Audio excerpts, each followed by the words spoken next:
माझ्या स्पर्धेचा विषय आहे धार्मिक स्वातंत्र्य.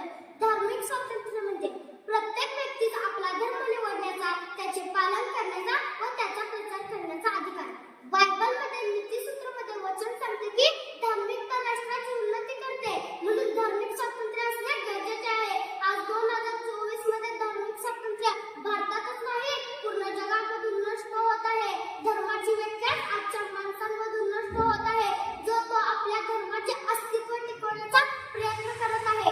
अहो, पण धर्म म्हणजे चांगले कर्म करण्याचा मार्ग हेच लोक विसरून गेले आहेत. भारतरत्न डॉक्टर बाबासाहेब आंबेडकरांनी भारतीय संविधानाचा अधिकार अनुच्छेद 25 ते 28 मध्ये दिलेला आहे. त्याच अनुषंगाने त्यांनी बौद्ध धर्म स्वीकारला. बाबासाहेबांनी ख्रिश्चन धर्माबद्दल सहानुभूतीचे विचार मांडले. त्यांच्या मते ख्रिश्चन धर्माने अनेक ठिकाणी दलितांना न्याय व समतेचा आधार दिला. तसेच आरोग्य शिक्षण क्षेत्रामध्ये ख्रिश्चन धर्माचे योगदान आहे. बाबासाहेबांनी ख्रिश्चन धर्माच्या प्रचाराला व सामाजिक बदलाला महत्त्व दिले. निर्गम 20 मध्ये दिलेल्या देवाच्या 10 आज्ञा संविधानातील प्रत्येक घटकाला वाव देते. खून करू नको, चोरी करू नको, व्यभिचार करू नको, आपल्या